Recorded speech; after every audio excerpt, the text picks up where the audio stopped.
The school board meeting will begin in 1 minute. Please take your seats. Again, the school board meeting will begin in 1 minute.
The December 10th, 2019 meeting of the Marion County School Board is called to order. I'm going to do the memo tonight before we keep going. We are the Marion County Leadership Team. If we choose one word to describe us, it would be student-centered, because student success is our mission. When we come together to work, we are efficient, effective, and relevant. Our three most important characteristics are dedicated, diverse, and dynamic.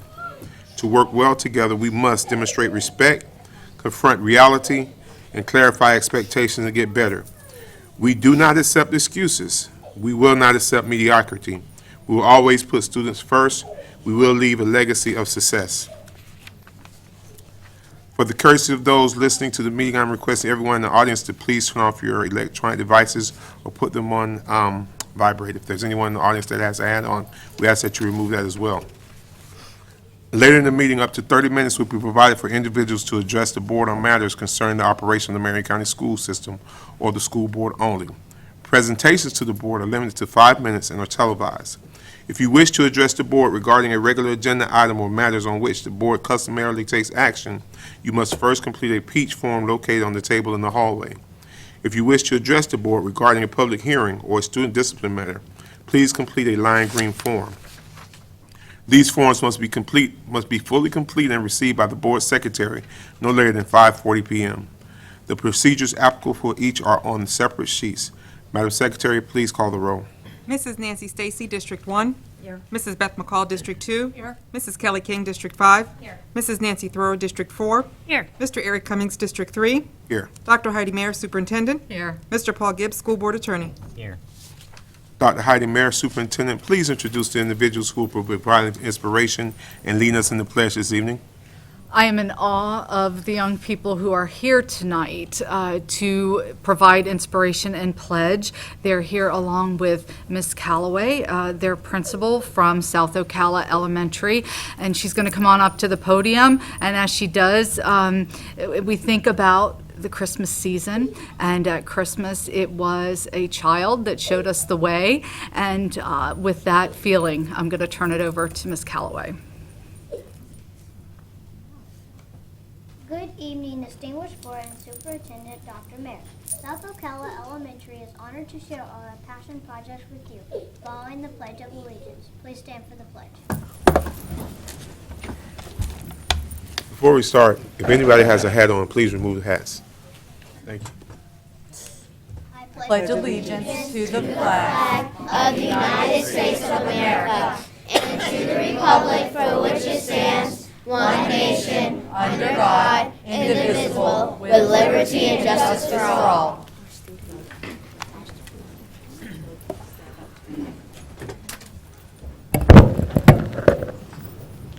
At South Ocala Elementary, we believe our greatest responsibility is to take care of each other and the people in our community. Throughout the world and in our own neighborhoods, there are people who need our help. To make sure we learn the importance of giving back, each grade level at SOE plans a passion project for the school year. This year, Kindergarten's passion project is to partner with Parkside Pride. For Thanksgiving, the kindergarten team and leadership went to Parkside for fun read-alouds and to share the holiday spirit through food and crafts. First grade will be sending letters and crossword books to residents at Brookdale Assisted Living. You want to make sure they feel loved. First graders will also send them new socks to keep their feet warm.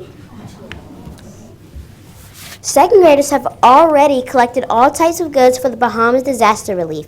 We have one family who came from the Bahamas to SOE, and we were able to help them too.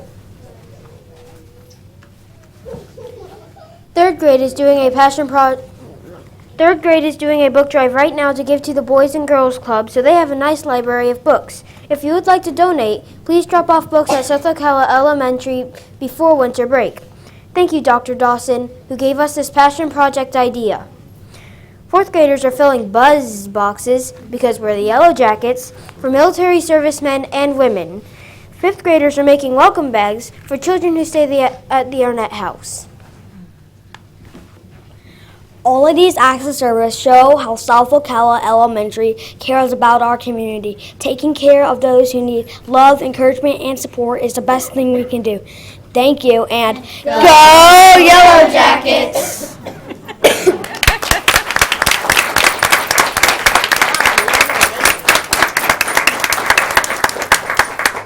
I would like to have them state their name and their grade level. Go ahead, Landon. My name is Landon Hinkle, and I am in 3rd grade. My name is Gia Rogers, and I am in 4th grade. My name is Gavin Crowley, and I'm in 5th grade. My name is Malia Denmark, and I am in 5th grade. My name is Isaiah Dornum, and I am in 1st grade. My name is Brandon Reese, and I'm in 5th grade. I'm Ezra Fitzgerald. I'm in 3rd grade. Good job, boys and girls. Good job. So at South Ocala, we believe that academics are really, really, really important. But we also know that if we don't raise young children with a mindset of social responsibility, empathy, and compassion for others, then it really doesn't matter how much book learning they have. And so what we want to do at South Ocala is raise future leaders who will lead with positive social change in mind and the health and growth of their community. And so that starts very young. Thank you for giving us an opportunity to present to you tonight our passion projects at SOE. Thank you so much. Thank you.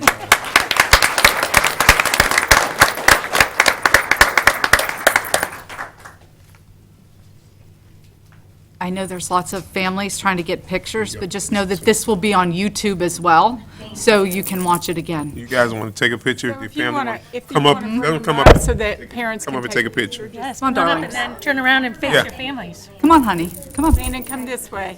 Isaiah, come on up. Come gonna on, you come too, this honey, way. come on up. Yeah, y'all Come on up here. all the way up here, right in front of the flowers, and just turn around. There you go. There, and you can move the microphone. We're going to stand up behind them. Okay. Any other very tiny presenters? Tiny but mighty.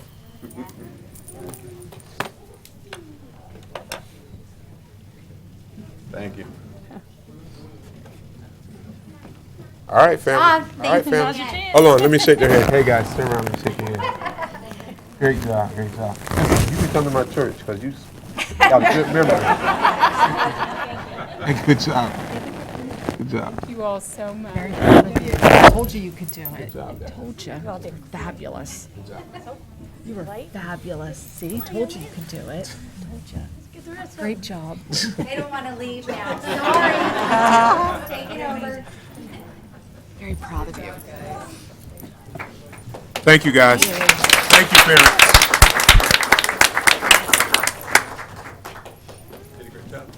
Thank you, parents, for letting your kids come out. Yes, God bless. that's it. You made it.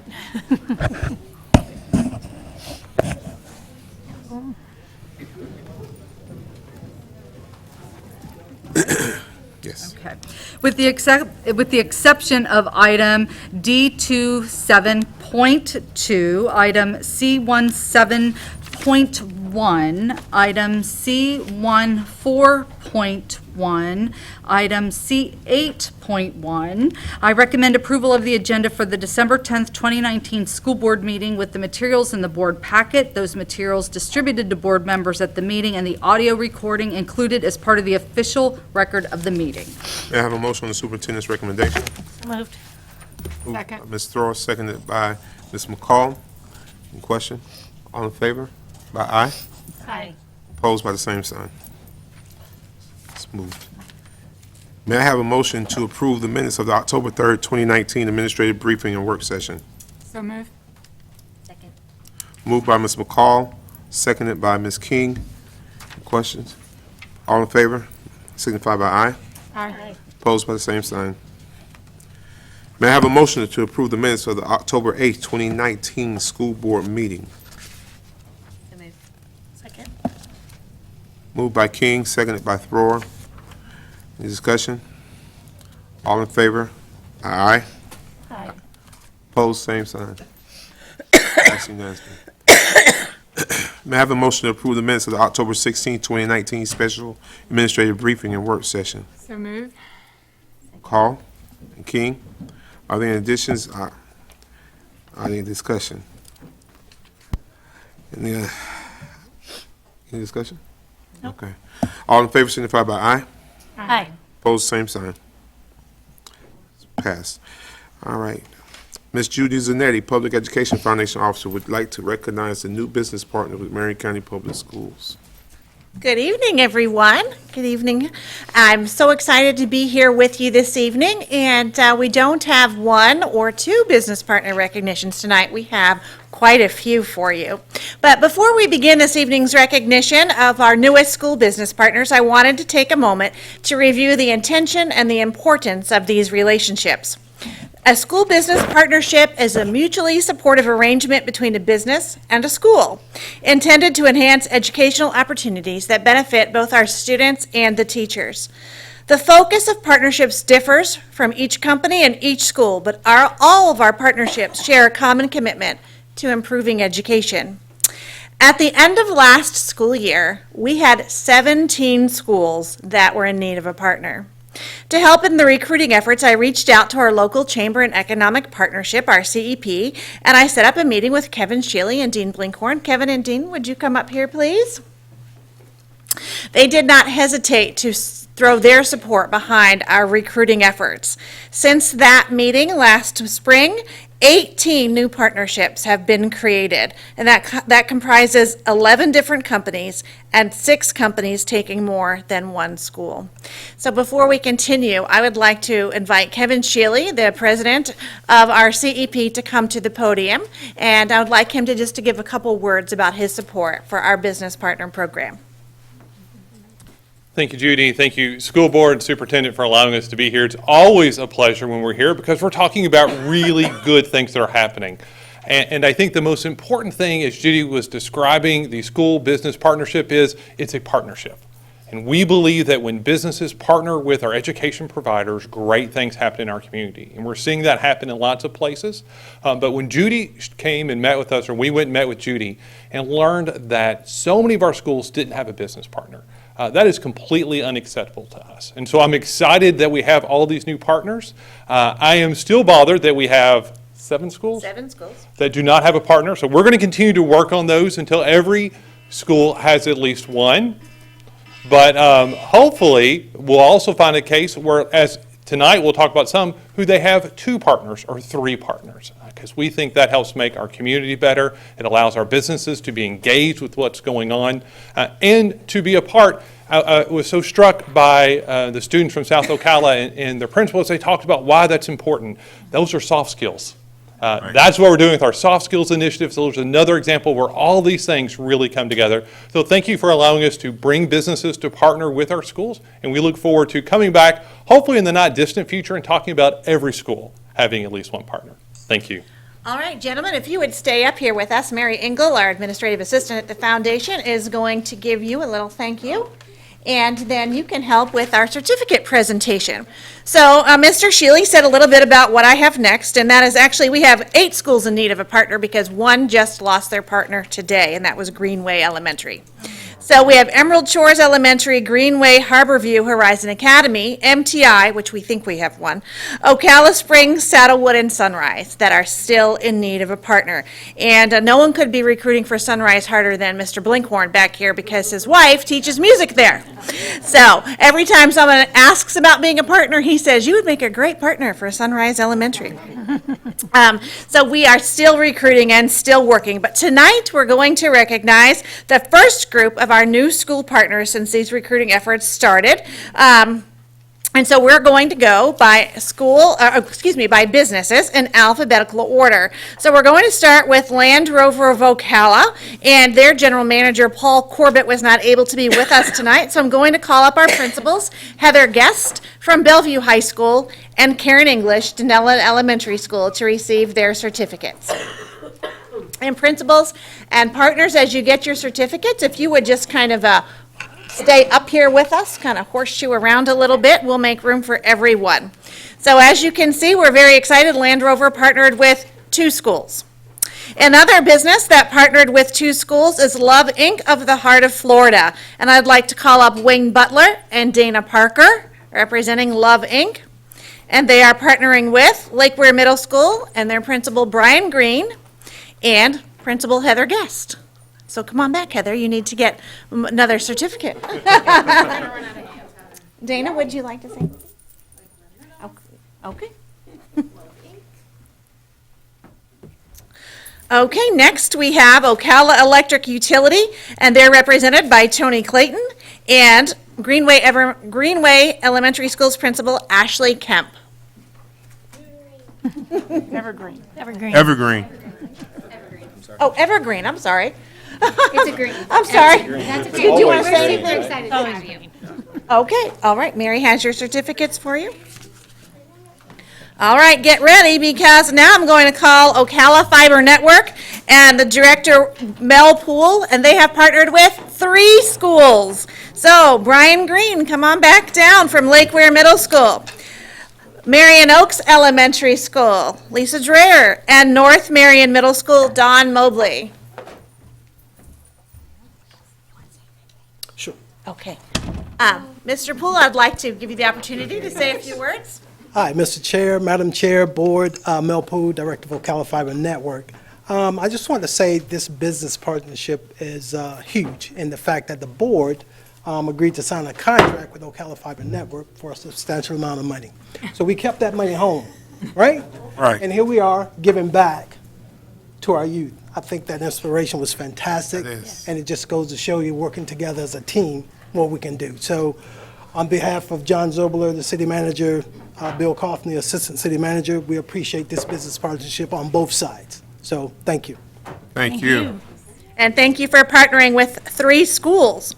Our next business partner is the Paddock Mall and Chick-fil-A at the Paddock Mall. And with us this evening, we have Ashley Wheeler-Gertz, Debbie Matchell, and Katie Honeycutt. Come on up, ladies. And Shady Hills Elementary Principal, Deb Riedel.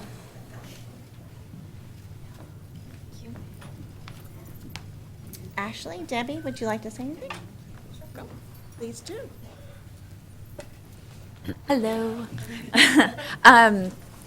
This is my first year at Paddock Mall, and I'm very new to retail. I came from the sports world, and I stole Katie from the city, so I'm sorry to all the city employees. I just want to say that I have been active with PTA with Shady Hill for many years, and being able to have Miss Riedel come to our school and be so blessed, she really helped me see how valuable the Public Ed Foundation is in our partnership and everything that we're doing with Chick-fil-A. I want to say a special thank you to Debbie for everything she's done to partner with all of our schools in Marion County and how much money we've been able to give back to all of Marion County between Back to School Bash and other fundraisers that we're doing through the Paddock Mall and Chick-fil-A. So thank you very much for that opportunity. Thank you. And if you haven't been to the Paddock Mall lately, you should go and get your picture taken with Santa Claus because it's pretty awesome. And, yes, and spend some money while you're there. And another shout out to Chick-fil-A that has partnered with the Public Education Foundation on a few initiatives, including Debbie sent me an email looking to hire some of our Take Stock and Children students. So we appreciate that. Our next partner is Real Truck, and Tracy Harper Jr. is representing them this evening. So Mr. Harper, would you please come up?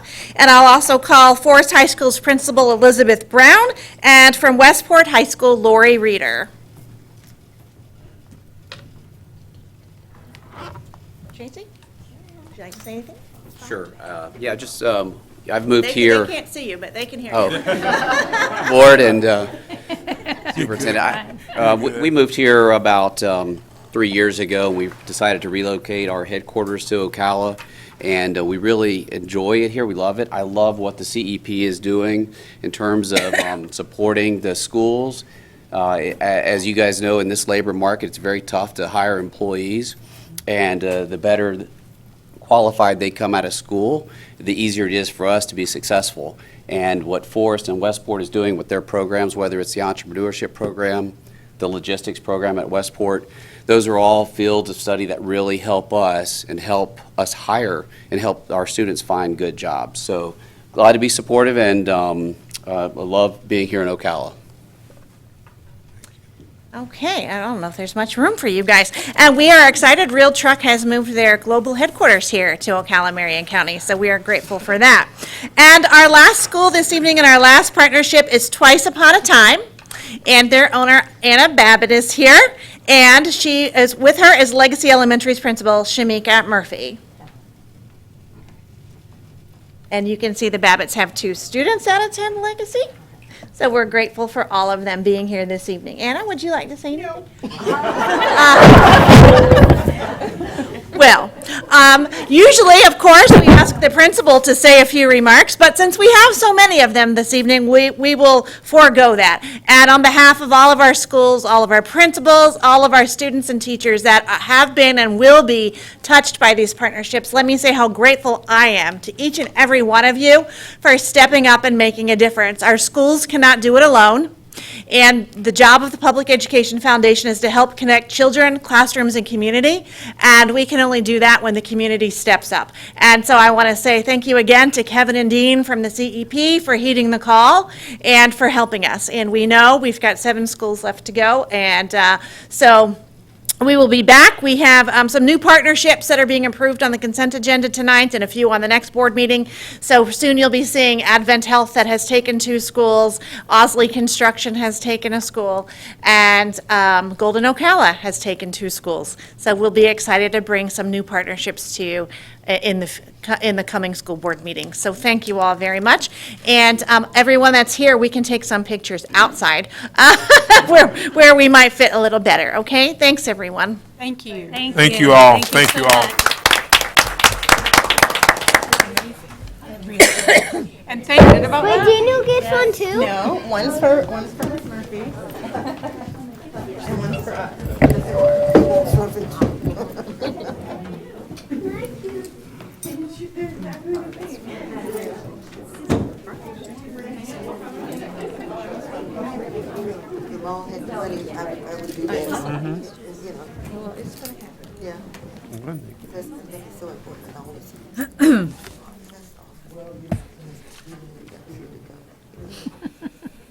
I will now ask the school board's attorney to explain the rules governing persons who wish to address the school board tonight.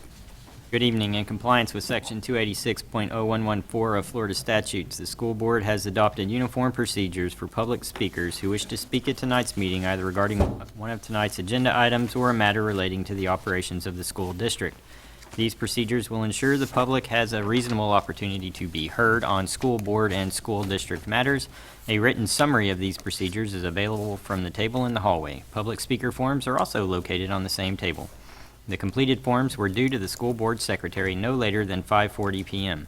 Tonight's speakers will be called prior to the business portion of the school board's meeting in the order of receipt by the school board secretary. Before you begin speaking, please state your full name and address for the record and spell your last name. Each speaker will have 5 minutes of time. However, if there are more than 5 persons who wish to speak, the board may seek consensus to limit each speaker's time to 3 minutes. When the speaker has 1 minute remaining, the speaker will receive a visual notice to complete his or her comments. Speakers may not yield their time to other people. Speakers and meeting attendees are expected to conduct themselves in a respectful manner. Therefore, verbal attacks and profanity are strictly prohibited. Pursuant to the procedures for public comments, item number 6, speakers are not to identify specific individuals other than themselves or their child unless the statement is provided 24 hours in advance. If there are matters dealing with student discipline, including expulsions, they will be scheduled at the conclusion of the televised portion of this meeting. Parents may address the board regarding a discipline matter at that time. To ensure student privacy, only a parent or guardian may use a student's first or last name. Identifying references to or identification of other students and/or their families are also strictly prohibited. Thank you for your attention to the board's rules. Miss Elena, out there. Mr. Bruce Paul Hart, please. Hey there. I have some stuff for you guys to look over. I don't know if there's a protocol, if I could just hand it to you, or? Name and Oh, I apologize. Wasn't listening. I need to pay attention to directions. Bruce Paul Hart, last name Hart. address. 5405 Southwest 82nd Lane, Ocala, Florida, 34476. Okay? I got everything good. I've got some stuff that if I could show it or give it to you, I don't know what the rules are. You didn't provide it in advance, did you? Right. No. You didn't take it, sorry. Oh, okay. Provided in advance. You can drop it off and it'll be distributed That's later. fine. That's fine. Good evening, everybody. My name is Bruce Hart, like I said, and I'm here to discuss the background screening process that is currently being used to vet volunteer applicants, such as parents, chaperones, etc. And I'm going to give you a little bit of background. 8 years ago, I went through some serious life events and began to drink heavily. During my drinking alcohol, I ended up homeless and I was arrested for a felony. I subsequently pled no contest in order to be placed in a rehabilitation facility as a pretrial diversion in order to keep from getting a record. But it worked. I'm still clean today, and I've worked through the issues, gone through counseling with my kids, got custody of my kids back, and I have a full, healthy, loving relationship with both of my sons. And I have a great life today. I have volunteered for both of my sons' schools here in Marion County for the past 5 years. I've been to countless events, field trips, volunteered for PTO, made popcorn to sell, you know, that kind of stuff, to be involved. I feel that the opportunity to be involved in my son's education and sports activities is probably the most positive consequence that I had because of my addiction. I appreciate it more. I'm more grateful now. I don't have to drop him off at school. I get to drop him off at school. I don't have to take him to sports events. I get to take him to sports events. At the beginning of this school year, though, I filled out an application to volunteer and I was rejected. It was a 9-year-old felony conviction. It was not a violent felony. It had nothing to do with children. It was a shoplifting charge that I was 100% guilty of and pled guilty of and went to treatment and got clean. I'm here tonight to bring to your attention some issues you may not be aware of regarding the volunteer screening, and hopefully you'll take a hard look at the process and whatever process you're using to choose the volunteers and vet the people that are around our kids. I fully understand the need to protect our children from folks that absolutely 100% should not be in contact with our children. But rejecting every single person that applies that has a black mark, regardless of circumstance, is a bit like throwing the baby out with the bathwater. It is overbroad, and I believe does not serve the best interest of our children. This appears to be a new policy since I have been volunteering for 5 years, never had a problem with a background check anywhere for any company. In fact, I'm working for one now where I go in and out of people's homes, background check, 10-year background check, passed all of that, passed Marion County background checks up until this year. The first observation I made, and I've got some stuff, and you guys can look over it later, but it's the volunteer application form. It mentions on the background screening on page 2 that approval will be determined in accordance with Florida Statute 435.04 and Statute 943.04351, and that prior criminal records may or may not result in disqualification for volunteering. Now, 943.04351 is for sexual predators and sexual offenders, and I am certainly not here to discuss that, because in my opinion, there should be zero tolerance for that. But I do want to discuss 435.04. This statute is for employment screening only. On the application to be a volunteer, they're using a statute that's designed for employment screening. I don't know if that means anything or whether it applies under the law, but let's just say I'm wrong about that, and we'll move on to the next thing. There are 2 levels of employment screening for the school board. Level 1 screening is less stringent than Level 2 screening, and they're using the Level 2 screening that would be simply for employees that are going to be in constant contact with the children alone, in a classroom, taking them to the bathroom, that kind of thing. Obviously, Level 2 screening would be appropriate for any person who's going to be doing that, I would say. But for... Art, need you to wrap it up. Your time is... Yeah, I've got one more page. No, you can't get to the... Wrap it up. Okay. I was told during all of this that there is no recourse for exemption, and 435.04 has a companion statute, 435.07, which allows recourse for the employment statute, but it does not allow recourse for the volunteer statute, and I don't think that's fair on its face. Other than that, I just want to be a part of my children's growing up. I think that there's a lot of other people. One guy, and I'll wrap it up, 21 years ago, he was 17 years old. He's a friend of my wife's. He committed a felony. They declined him this year, but not past years, for a 21-year-old felony that he committed when he was 17 years old. And he's got 3 kids in the school system he can't volunteer for anymore. Thank you, Mr. Hart. Thank you. So who does he need to talk to? Mr. Cummins, he needs to talk to somebody. What school were you trying to... What school? Liberty Middle School. Back to the mic. Mr. Gibbs, would you please look into this? Can you head back up? Liberty Middle School, sir. Liberty Middle School, okay. We will get your information and we'll get something to you. Okay. Try to get some clarity on this. Awesome. Thank you so much for Thank your you, sir. attention. Thank I you. really appreciate everything. Thank you. Elena, any more? Mr. Gibbs. That was the only one? All right. Seeing that there are not any more further comments. May I have a motion to adopt the new medical marijuana policy 5.66? The new medical marijuana policy 5.66 is in compliance with Florida Statute 1006.0628 that states each district school board shall adopt a policy and procedure for allowing a student who is a qualified patient as defined in section 381.986 to use marijuana obtained pursuant to that section. I declare a public hearing. Is there anyone present who wishes to address the new medical marijuana policy 5.66? All right. Any discussion? All in favor signify by aye. Aye. Did we have a motion? We need a motion. We didn't have. I'm sorry. Do I have a motion? So moved. Moved by Ms. McCall, Second. seconded by Ms. Stacy. Any discussion? All in favor signify by aye. Aye. Opposed? Unanimous.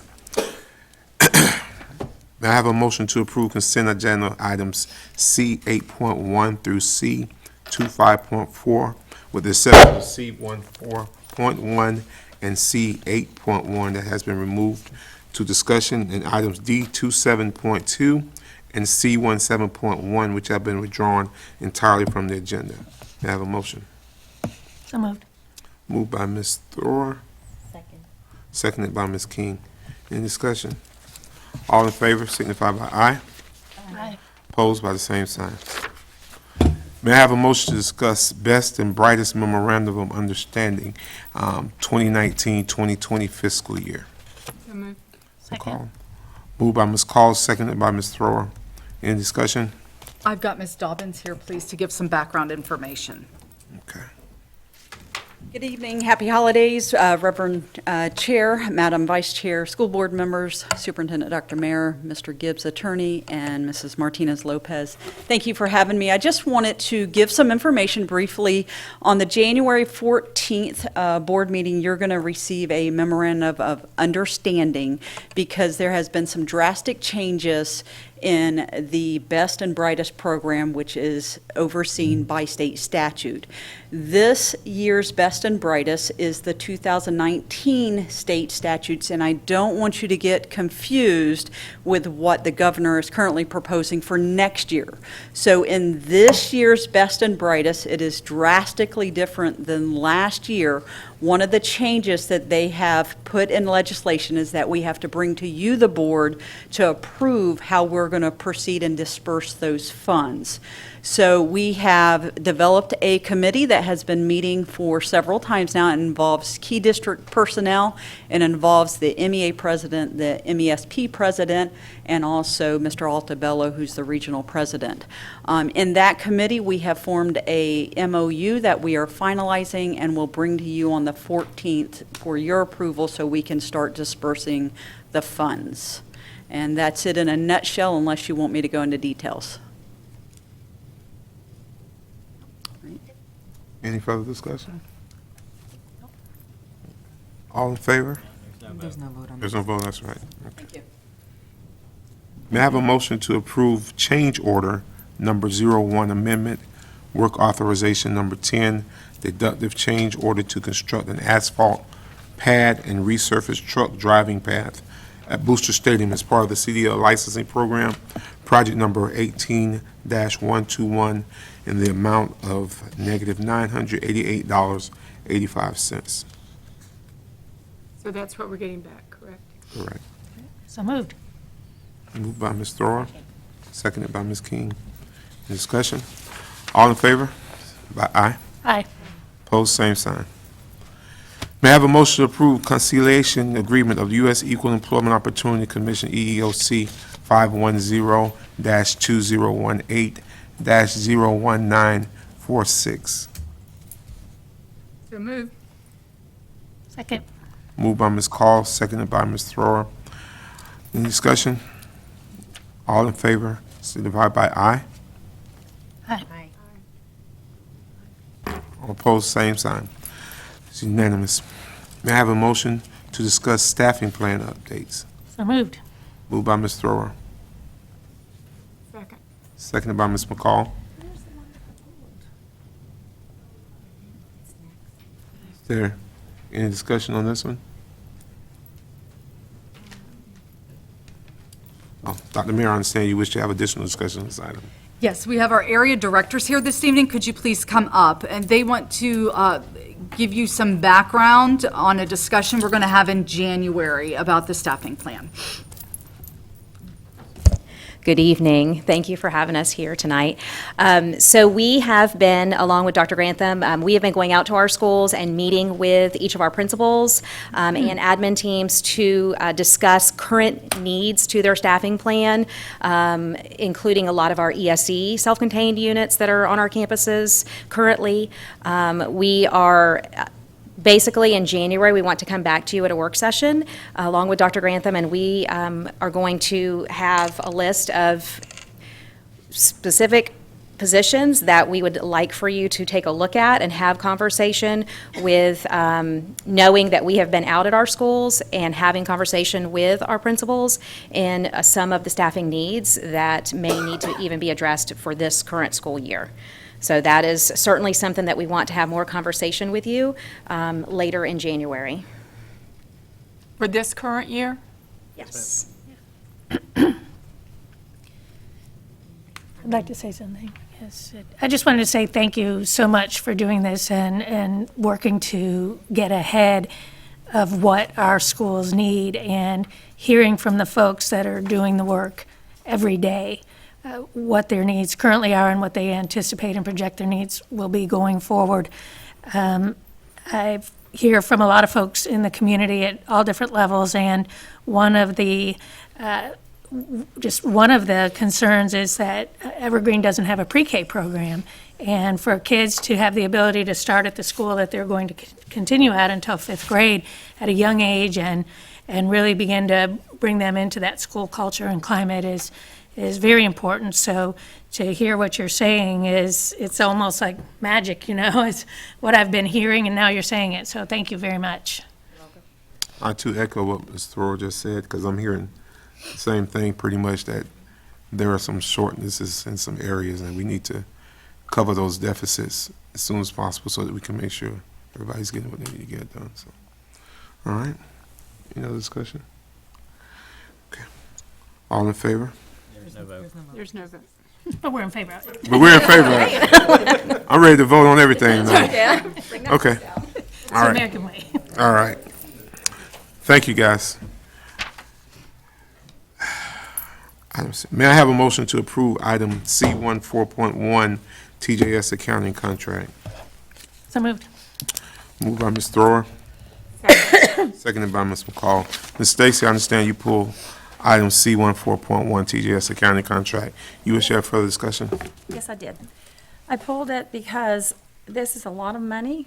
We're going to be, in the spring, we're having our 3-year audit that will give this information anyway.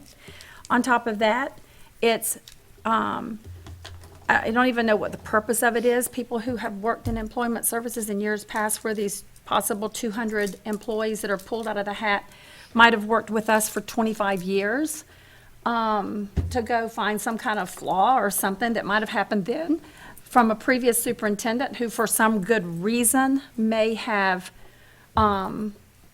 taken care of some verbal things, that it was taken care of and understood and taken care of. So to go on a witch hunt of some kind, I don't understand what this is about, but let's just not throw stones if we live in glass houses.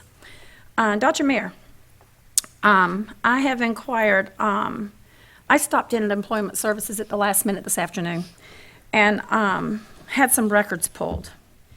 And I looked at, I believe I just had 6 pulled. I just did a spot check of 6 names of employees that were recently, employed in the last couple of years under Dr. Mayor's leadership.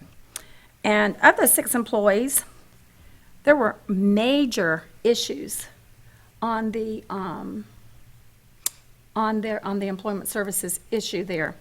I had, of the 6, it is required by state statute 1012.27 that all administrative and school employees must have previous employment history reports in their files. They must have those done. Of the 6 employees, I found 4 that didn't even have an application, which is unheard of. I found in those 4, none of them had the employment reference history in their file. And we have someone right now that's got some issues with his references, but yet we aren't even requesting references. So it's kind of hard for those employees to have an issue with their past employment history if we don't even have a past employment history on these employees, okay? 2 of them had no state statute required employment history reference records, but they did have an application. So let me read to you state statute.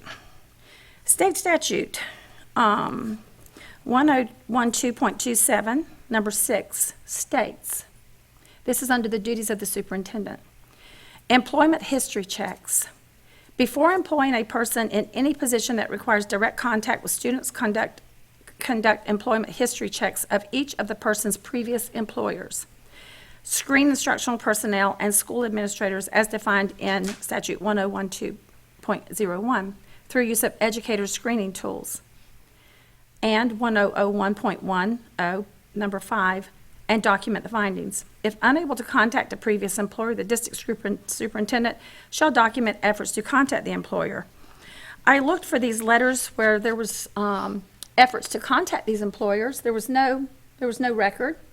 This is a total, complete violation of state statute. And I only spot checked 6. It was just some 6 names that I'll share with the superintendent.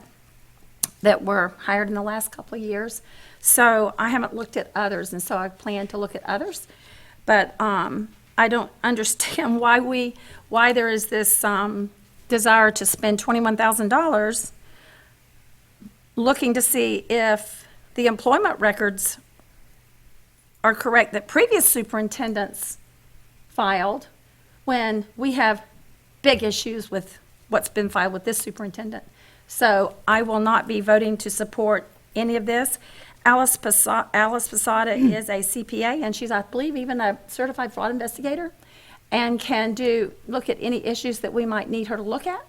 But I do not support going into 7,000 employees, randomly pulling out 200 that may have worked with us for 30 years, 5 years, however long, and try to go on a witch hunt to find out something that was done wrong on their employment application, on their employment file paperwork when they came to work, when actually none of those people are even here that even worked in employment services in those days probably. And the superintendents that hired them are long gone. So I don't even understand what any of this is about, Dr. Mayor. Well, thank you, and I think you just made a great case for the audit, Mrs. Stacy. There are people in employment services, first of all, that have worked here for a long time. This is not a witch hunt, as you said, but it is a reasonable and sound process to protect administration and the board from the possibilities that some previous lapses in good employment practices that have happened that are endangering our students and staff.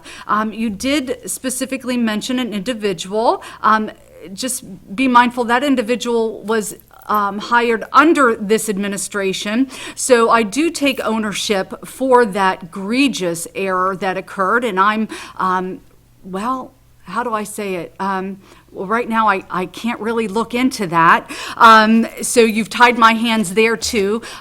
So if this audit isn't approved, you're tying my hands again to find an issue, because clearly you just proved we do have, there's a problem in the processes, and I want to correct that. You know, I could ignore this. I could have ignored this, because at the end of next school year, shortly after that, I'll be leaving.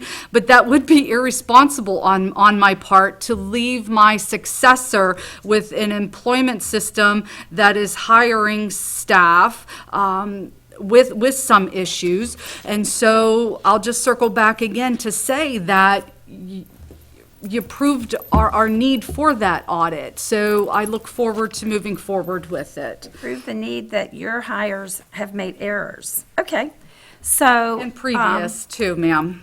And so. Lots of previous. I will not be supporting this, this audit, and so it's up to, someone else may have some discussion about this. I just, I would like to know when the audit comes up that we have to do, that this is a part of how thorough will that audit be? Because if it's going to be done anyway, and I guess that would be a question for Ms. Posada maybe, that I don't have an answer to. So I don't know that it's not necessary, but I'm just wondering, is it going to be done anyway? That's my question. And see, my understanding was it wasn't, that this is something outside of the norm, because had it been included in that, I wouldn't have asked for it outside. Or why don't we add it to that audit? Well, possibly, I'm not willing to vote on this tonight until I have an answer on that. I'm willing to vote on this tonight. Ms. King? I'm willing to vote no on it tonight. I mean, to randomly pull out 200 employee files Still not find them all. Right, and out of 7,000, and we're going to spend over $21,000 during this process.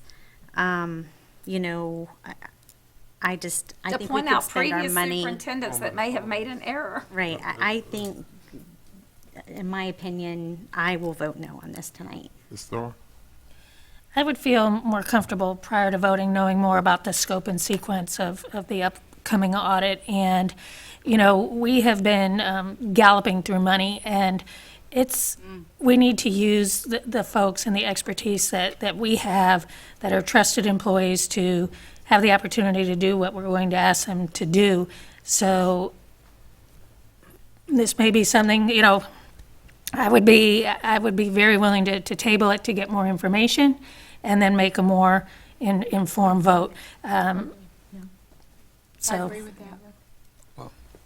I had serious issues with this audit, because I do know that we have a big audit coming up in the next few months. I can't see the need in paying $21,000 for 200 files to be audited when we have this big audit coming up in the next few months, which we could put under that. Ms. Posada is well versed in handling this, so I won't be supporting it. I just can't see spending $21,000 on 200 files. There may be a legitimate need for an audit, but I think that we have to be good stewards of what we're doing, and I think that we need to. There may be some issues, but we don't know how many. But we don't need to spend that money when we got some other things that can be done. So I won't be voting for it. So could I just clarify your comments where you said that you do believe there is a need for it, but you don't She want to? just said it. No. Ms. Stacy just addressed the issue that But you there don't was want to some- spend the money to do the audit, even though you I know we're find the going to be need. spending money in the next few months with this, who is it, DOE that comes in and does this? DOE's going to come in. They're going to come in, we're going to be spending money there. So to double spend for audit, that doesn't make sense. That doesn't make sense to me. So I won't be supporting it, so. Is there something that you're afraid I'm going to find when we audit? I called a question. Call the question. Let's call the question. Let's vote. All in favor, signify by aye. Aye. To not. No. Oh, to not do it. Yeah. The motion The is. motion is to do it. Okay, all in favor, all who are in favor of not doing this, No, of doing this, of approving the audit, signify by aye. All opposed? No. No. And I'm abstaining because I don't have enough information. I really want to know about the other audit, and will it, Motion passed to not, motion failed, 4-1. Can't abstain on. then I'll vote no. Okay, so unanimous. Thing I knew we couldn't abstain. All right. I was hoping we could table. That's so interesting. Item C8.1, may I have a motion to approve amendment to Resolution 1911, establishing the superintendent's expenditure threshold? So moved. Moved by Ms. Thrower. Second. King? Seconded by Ms. King. Any discussion? Oh, Dr. Mayor, you pulled this one. I understand you pulled C8.1. Right, I just needed some clarification because I'm not clear on a point, so thank you for that. So to give a little history, this had come up October 22nd and was a discussion item at that board meeting. And at that board meeting, great discussion ensued, and uploaded on board docs that evening was the original document, and then there were some revisions that were made. And the revisions that were made, there was a typo error, and the board had asked that some wording was changed to include, purchases of commodities. Remember that great discussion that we had? So that was uploaded, and the document was uploaded with the revisions, all purchases to a purchase at, a certain amount. So everything is great. So that was October 22nd. And it takes a little bit to work through legal. So it came to my desk for signature. Ms. King was chair at the time. She had signed it. It came to my desk for signature on October 28th. But the document I got on October 28th was not the same one that was uploaded to board docs from the meeting on the 22nd. And I find that odd in itself. So what was voted on by the board was not given to me for signature, different document. Okay, I didn't sign it. So it came back to work session on November 19th, and there was more discussion at that work session. So at the work session, there was, Ms. Boston Ellis did presentation, we have all that going on. Okay, it was great. And there was discussion that Mr. Gibbs worked with finance, we're going to adjust it again. Okay. Then we have agenda review on November 22nd. This was not on the agenda at that time, on November 22nd, item 8.1. So on November 26th, it was uploaded. Okay, that happens sometimes, we get behind, but we didn't have that discussion when we were at agenda review. So on November 22nd, it's uploaded, and the document that was uploaded on the 26th pretty much mirrored the one that was given to me that had been signed previously by Mrs. King. But it had, of course, where Reverend Cummings now would sign. But what I find interesting was that on point 4, there's a caveat in there about superintendent legal fees, and that requiring a school board approved outside counsel agreement for the superintendent's legal representation not to exceed $175 per hour for attorney. So I thought, I'm like, I can't recall us ever discussing that. So going back to listening to the November 19th discussion, because there was more discussion on that day about this, there was no discussion about adding that in, about holding me to legal fees at $175. So that's a point, again, to reflect on this evening. And there's nothing in there talking about retroactive or anything like that. So if you decide to move forward with holding my legal representation at $175, I think that perhaps you might want to talk about that as well. And then also, I'm curious as to where that caveat came from when it wasn't discussed. I believe it was discussed in previous board meetings where we talked about. The document that was discussed at the work session where that was in there is in the amended board policy, not in the resolution. This is mirroring the board policy. I don't believe the board discussed it, but it was in the draft policy 7.7 that Teresa and purchasing was up here discussing. So those provisions were in there when we amended it. The resolution's not doing anything with that. It is directing legal to make those changes to board policy. That policy is coming to the board in January for a final vote. So that is not happening. The resolution that's before the board tonight simply directs legal to make those changes to the board policy. We had discussed and we had asked you to get for us the current recommended rate from the Attorney General. So this was the 20-year-ago rate, and that rate went up to $200, correct? Yep. So I thought that. We actually never voted on that, though. We left it at Oh, yeah, 175. the board didn't vote on the resolution. That was a separate item we presented, like if you wanted to adopt the new one. The board said no because they wanted to do a range of 175 and they were willing to go up to 200 based on that new rate. So it was a negotiating point. But the 175 structure was put in the board policy 7.7, which was brought to the board at that last work session, and there was no direction to remove it. Right. So it is still in there. The resolution just cleans up what legal is doing with that, because I will not be here for the January, so it needs to be clear. If you want to change it, that's fine. You're free to amend this and take it out if you wish. But my question is, why slide that caveat about legal fees into the resolution about co-signing? That I'm not clear on that. Are the two related? The direction to amend the policy is, that's where it's directing the change, to direct purchasing policies to clean that up. So it's not just a resolution on co-signing, it's a resolution establishing the threshold for purchases, the requirements for purchases under that threshold, and directing legal to take certain actions.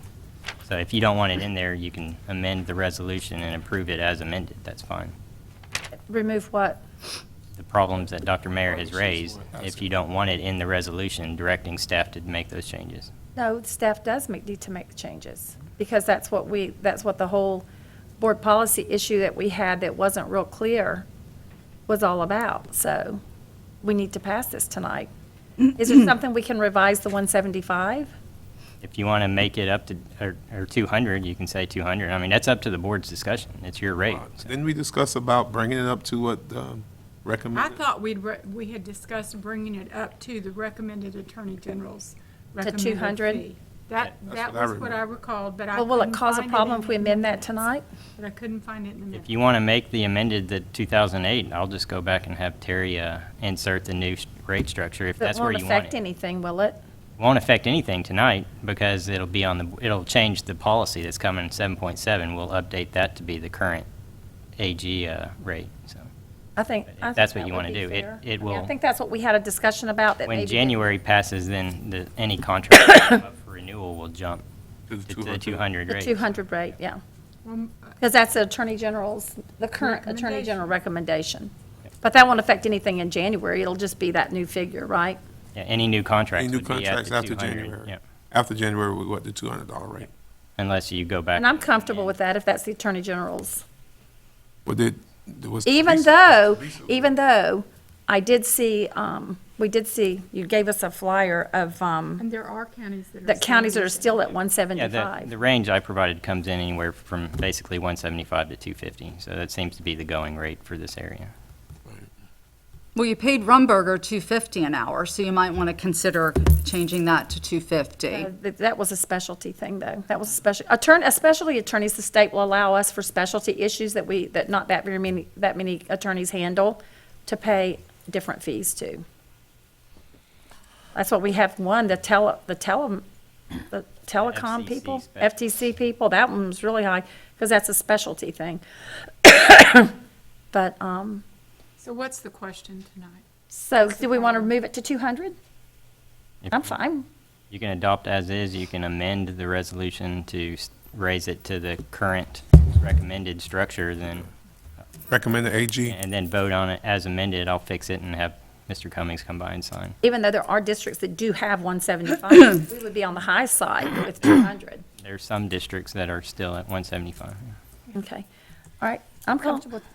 And I think it's important, too, to make it clear to the public, we are wanting to avoid what has become a pattern of a lot of spending on legal fees. And every dollar that goes to legal fees takes away from something else. And that is the core and crux of this situation. That's all I have to say. So how do you feel about amending from what, you'll leave it at 175 or move it to 200? How do you feel? We'll take a vote. How you feel, Ms. McCall? Well, I prefer that we go to the AG's recommended rate because, but that's strictly my preference. I mean, that's the 175 is a 20-year rate. Now, remember, we have a lot of attorneys that do a lot of work with us.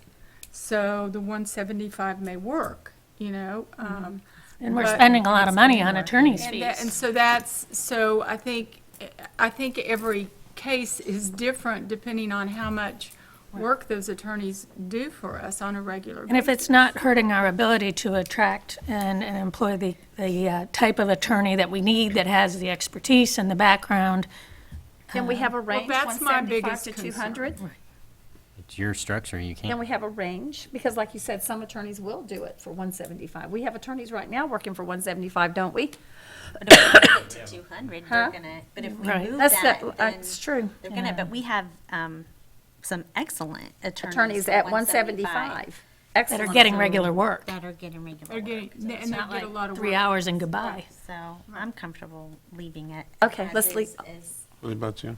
You comfortable? After looking at other school districts, I believe that, unfortunately, the public trough has the school system's trough has the most money of any entity, just about in counties. So, they are kind of a target. So if we keep our prices down, that's more money for the classroom. And I will just clarify, the actual board policy 7.7 says as it's going to be amended. If it exceeds 175, it has to come to the board. So Right. Let's say It that. it allows for I like that. negotiation. Okay. I like that. So that's- I'll go with that. Oh, let's stay with that. Okay. So are we good with this? Yes. So, Yeah, and I'm not allowed to say anything more because of the lawsuit, so thank you for allowing me to bring that up. I do think, though, that you all should have some discussion about how documents are coming that are approved and then come to me that are different for signature. I think that's an issue that needs to be looked into was as there well. something different that changed? I don't know. I'll go back. I made a note to go back and look at Please, the one that. I'll give you the was- copies, yeah. And I'll double check on that. That's a I'm sure problem. that was an error. So many of these Because going if- back and forth. If things are changing from based on Dr. Mayor, if things are changing, we do want to know that. Yeah. And we do want to make sure it's Absolutely. done right, not trying to slide anything on anybody or get anything over anyone. We want to do it right. Okay. So I had a motion, already seconded. All in favor, signify by aye. Aye. Aye. Opposed, same sign. Pass unanimously. May I have a motion to approve the following cash or tangible donation in the value of $24,312.80. $1,000 to Dr. N.H. Jones Elementary School from Singh, P. Singh. New books value at $2,479.16 to Evergreen Elementary School from Junior Women's League of Ocala. One new book for every student valued at $3,537.76 to Evergreen Elementary School from Laundromat Management, Inc. $1,000 to Hillcrest Public Schools from Laura Turnage. $5,554.20 to Hillcrest Public School from Rack Room Shoes. $2,627.90 to Lakeware High School from Lakeware High School Softball Booster Club. $4,113.78 to Maplewood Elementary School from Maplewood PTO. And $4,000 to Vanguard High School from Marion County Hospital District. So move. Moved by Ms. McCall, Second. seconded by Ms. Thrower. Ms. King, can you tell them thank you? All in favor, signify by aye. Aye. I like getting money. Aye. Opposed, same sign, I like getting money. He's ready to start Miss- thanking everyone. That's right. It's Christmas, it's a good season. Amen. Ms. King, And I will, on behalf of the Marion County School Board, we are very gracious and thankful for anywhere from shoes to hospitals and laundromats, looking after our students in our community. And just thank you for ending our year on a fine note. Thank you. thank you. The next regular administrative briefing and work session is scheduled for January 9th, 2020 at 9:00 a.m. The purpose of this work session is to discuss redistricting schools, attendance boundaries, 2020-2021 instructional calendar review, annual reports by charter schools, loans at work presentation, drug-free workplace policy, district facilities options, and sanitary sewer tie-in discussion. A special administrative briefing and work session is scheduled for January 14th, 2020 at 9 a.m. The purpose of the work session is to discuss Evergreen Elementary School options. Okay. I want to say, before we move into committee reports and concerns, board concerns, because we have such a lengthy disciplinary track, I'm going to ask our board members if we would kind of limit our comments to 2 minutes so that we can get through this. Will that work, guys? Yeah. All right. Dr. Mayor. Thank you. Officer Hunt, it's good to see you back. We haven't seen you in a long time. So how are the kids? Yeah, they're doing well? Are y'all ready for Santa? What did they ask for Christmas?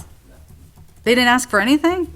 Oh my gosh, okay. Well, he just giggled. Well, I'm sure that Santa will visit and everything will be great. So, but it's so good to see you. So please tell your wife hello and love on those kids for us. And thank you for everything you do for us every day. Appreciate that.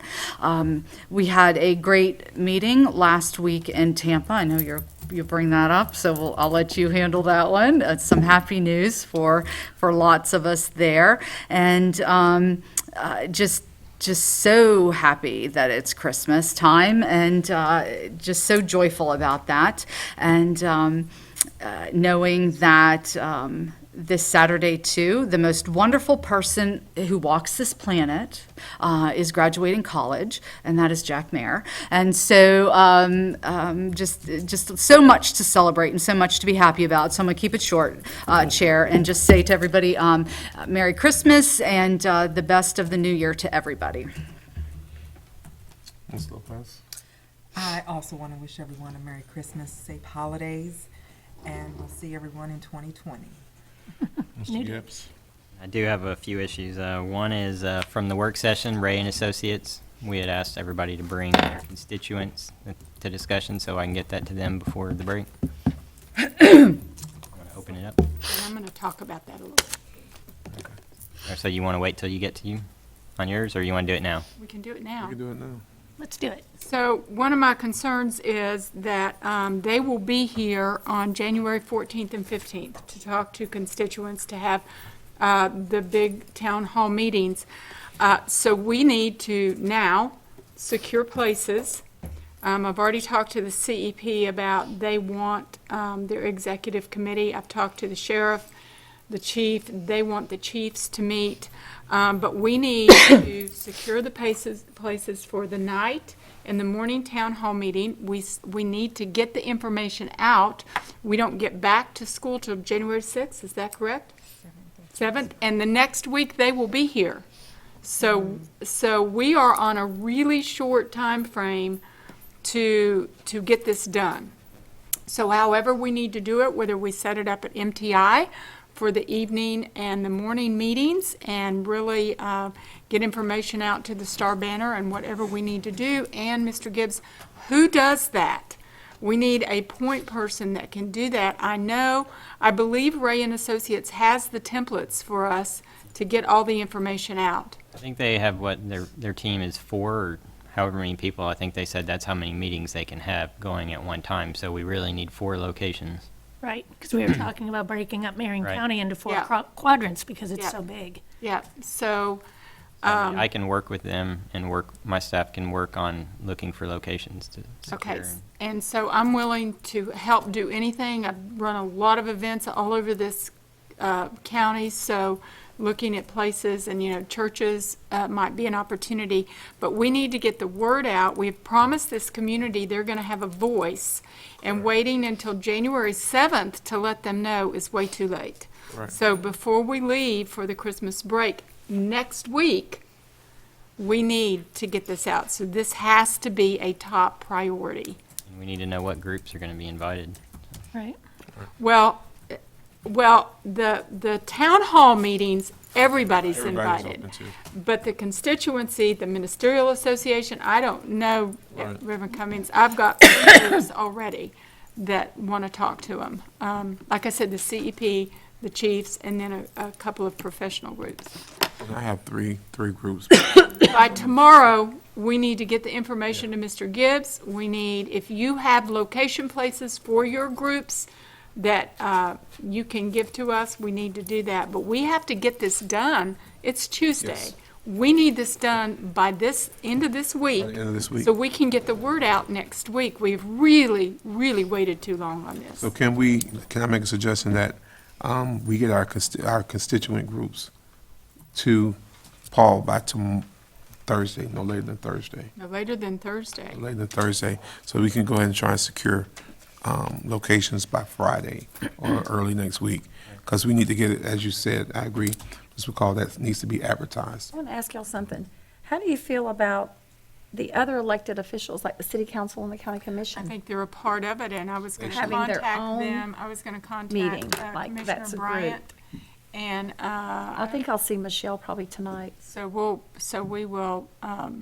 We need I think, them. I think because they are elected I officials and know they kind of know. They do. They do know want our me. constituents, and I think it would be the city council and the county commission.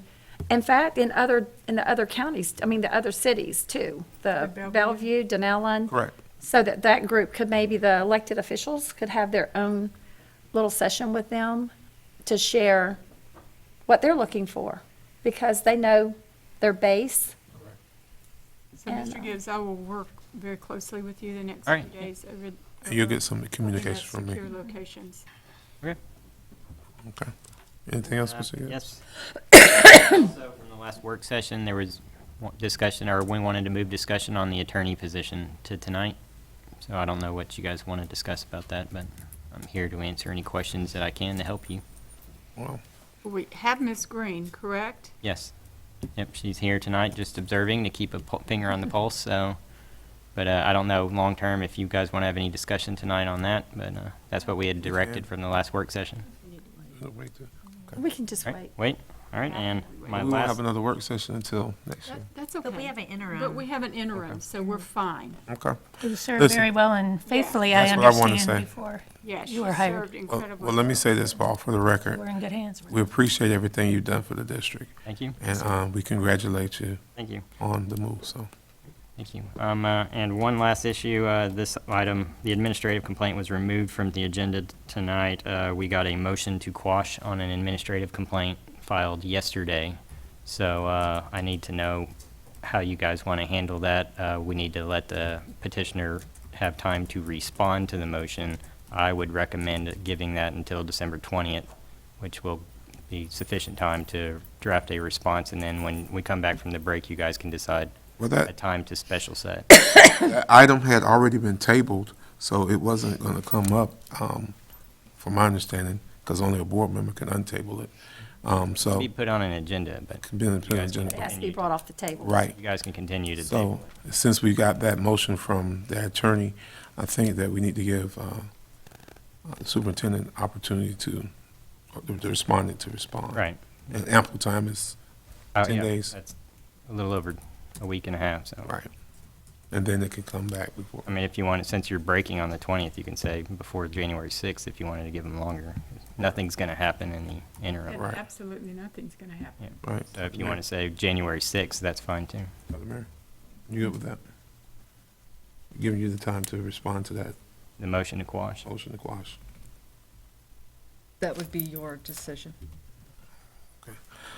Well, that's what it'll be, All right, so what day you want? January 6th, when you come back? Or- January 6th. January 6th, okay. I'll issue that order. All right, thank you. Miss Stacy, we're on time limit, remember? I've got me some notes written real quick, and I'll just go through them. It'll take me about 3 minutes. I would like to make an announcement.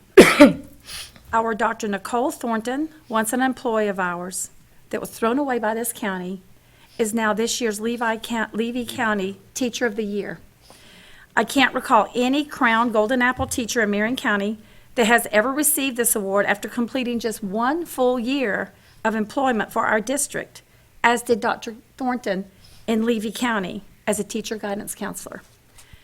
At this Christmas season, I find myself reminiscing of someone else who, as a young man, was thrown away and hung on a cross per Pontius Pilate in an effort to destroy his greatness.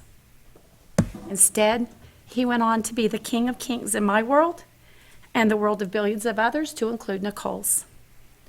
Dr. Nicole Thornton, we threw you away here in Marion County without you ever having a documented bad evaluation by any principal. Obviously, Nicole, no mean-spirited human can destroy your greatness either. Congratulations on your surprise Christmas present, Nicole, and so many of us are still so proud of you. Thank you. Thank you, Ms. Stacy. Ms. McCall? Pretty much that was it, but I do want to thank the Paglias from Florida Environmental Express for inviting us to be a part of the Christmas parade again this year, and we will be. So we will see everybody there on Saturday. I just want to personally thank Mr. Gibbs for the past 2.5 years for representing Marion County in legal matters with complete dignity and professionalism at all times. You were a wonderful asset, and working closely last year as chair, I understand the significance of your position, and I just wanted to tell you thank you and much success in Brevard County. Thank you. They're excited about you. They by the are way. excited. They talked to us last week. Very excited. Yeah. I have a girlfriend on the board. Tina's a real good friend of mine. So she's excited. Yeah, Thank you. they are. One did apologize. Anyways, I'm just joking. And then I just want to tell our employees and our staff members and everybody, Merry Christmas. I wish everyone safe Christmas break. And I just take this time to be with your family and your friends and do what is important to you. So, and then we'll come back in January of 2020, rested and ready to take the bull by the horns. So, it's more work to do. Thank you. I guess it's my turn. Yes. Yes, 2020, who would have thought? New decade and new opportunities. I'd like to wish everyone also a safe and healthy winter break. And speaking of health, if you happen to not be feeling so well, remember to use our new Teladoc app. I actually availed myself of that app over the weekend, fighting off a sinus infection. So we can already use it. Yes, you can. $10. I would have already been on it. $10, and less than 10 minutes later, I had a board-certified Florida physician on the phone with me who already knew my medical history because I had filled out the form. And he said, Mrs. Thrower, you do suffer from chronic sinus infections. What usually works for you? And I told him, and about 10 minutes later, I was at Walgreens picking up my prescription. So, yes, and that's going to be so much easier on our employees, too, with sick kids, with just, the typical crud.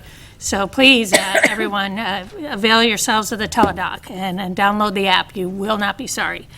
And safe holiday celebrations. Merry Christmas to all. And to all a good night. Thank you. Thank you all. Paul, as well, I've already gave you my sentiments, but I want to say it again. We appreciate the work that you've done for Marion County School District, for our students, for our staff, and for this board, for everybody. You are an asset to us, and we sorely will miss you, but we understand that when God has another spot for you to go, you have to move when it's time to move. So appreciate everything you've done, especially in the short time that I've been on the board. Thank you. Last week we were down at FSBA conference, a wonderful conference.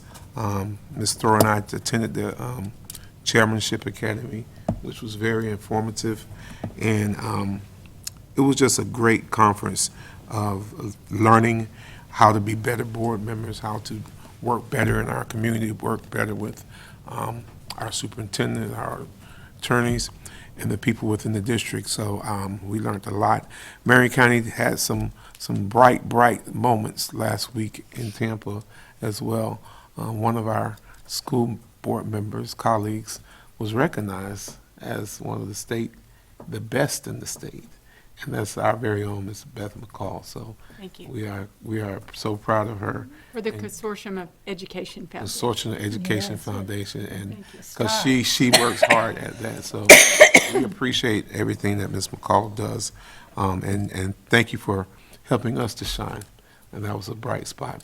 And then the next day, we were sitting there at the next meeting, and I saw Christian come in, and Dr. Mayer come in, and I was wondering, are we up for another award again? And truly, we were blessed to get another award for our reading program. Am I correct? Yes, the website, Community The Reads. Community Reads website. We were recognized for that. We thank everyone that plays a part in that, Dr. Mayer, Kevin. Marion County has some great things going on, some bright spots. Sometimes we get caught up in looking at all the things that are broken, but we got some things that aren't broken and they are working. So we have to celebrate those things as well. But then there was also one thing that some of us were in the same class about the wellness centers in Pasco County. We got, actually, you guys should have got an invite to go tour the wellness centers in Pasco County. So we will be going down in January to tour the wellness centers. It is a wonderful thing. It has cut costs. They're self-funded. Their staff have access to medical services, and it has been a blessing to that district. So we do need to look at options of different options that can help our people, and I'm looking forward to that as well. It is Christmas. It's Christmas, and I'm grateful for all the things that have happened here this evening with the kids, and we have some talented youth, and we have some talented staff. We want to celebrate Christmas, and I pray that everyone would go out of this meeting with a mindset that they're going to make sure that Christ is the reason for the season, and that we are going to put time into our families, put time into our communities, put time into the things that matter, because we don't know when the day is going to be the last day. I know I sound like a preacher there, but we need to make sure that we value the time that we have. So I pray that everyone have a safe Christmas. Celebrate responsibly. Celebrate responsibly. And we want to see everyone back in January. All of our students, all of our staff members, we look forward to seeing you all guys, seeing all of you back in January. So again, Merry Christmas to everybody, to all of our board members, our staff, and Paul, have a good time. Have a good time. All right? I do have one thing. Yes, ma'am. So now that I heard you all will be attending the parade, I was not notified. So I need to be notified in order to advertise that more than one board member will be in attendance. So Okay. someone has to inform me of that, so that way we get it properly advertised. Put it on the website. We're going to put it on the website. We just got this very short notice. Very short notice. So, yeah, and I'm looking forward to the parade. Thank you to the PAC leaders for that. Yes.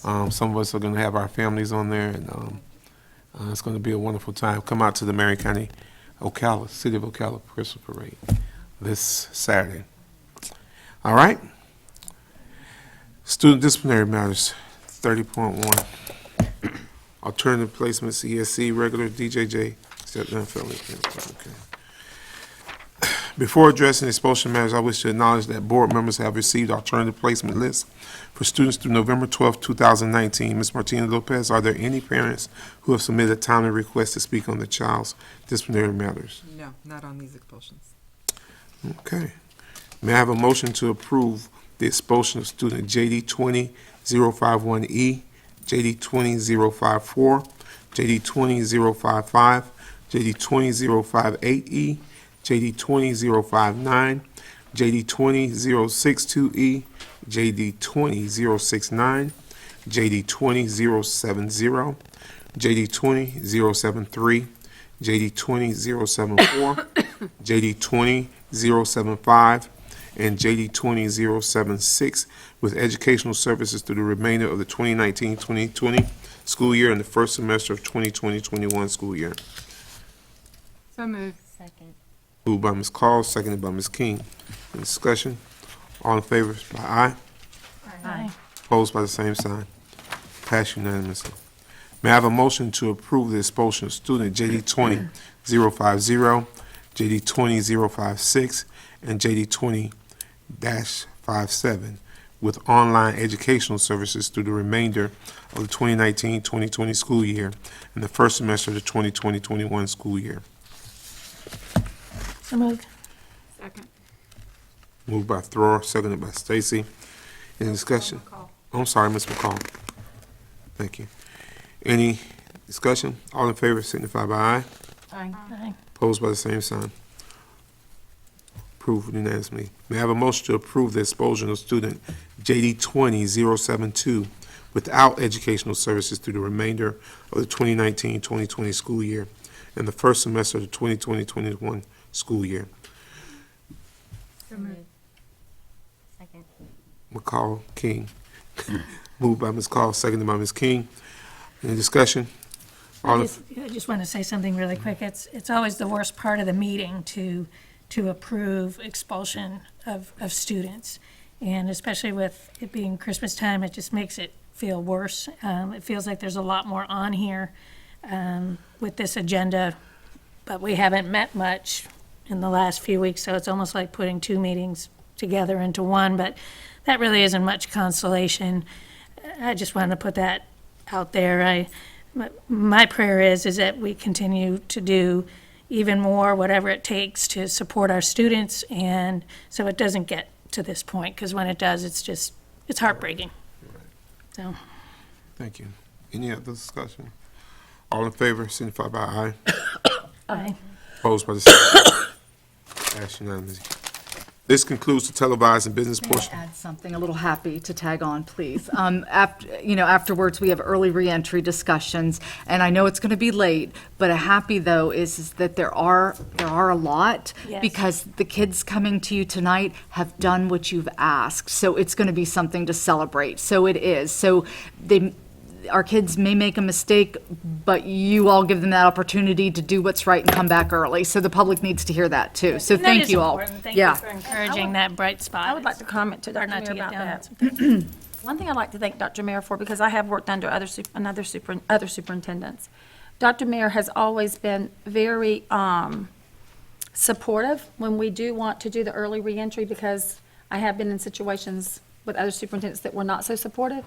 And I'd like to thank you for that, Dr. Mayor, because it's hard when we're really fighting for the kids and we have to fight the superintendent too. And you're very, very helpful and open, and whatever the board wants to do, I'll help you get it done. And I can tell it hurts your heart sometimes when these stories happen. And so I'd like to thank you for always working with us on that. Giving the kids the opportunity to come back at the beginning of their next school year makes a real difference if they've done what they needed to do. To come back at the middle of the year, it takes a lot out of a student's life. So when they've done what they were required to do, that's the happy part of it, of being able to welcome them back to school and help reassure them that they're not going to have a target on their back. This is a new opportunity, a true new opportunity. And so I'm always grateful to be able to approve those. I think we have a whole lot more of those than we used to have. that you Yes, get second yes, chances. that A is lot true. more. I've seen that, yep. Thank you, guys. This concludes the televised and business portion of the meeting. Meeting is recessed at 7 o'clock.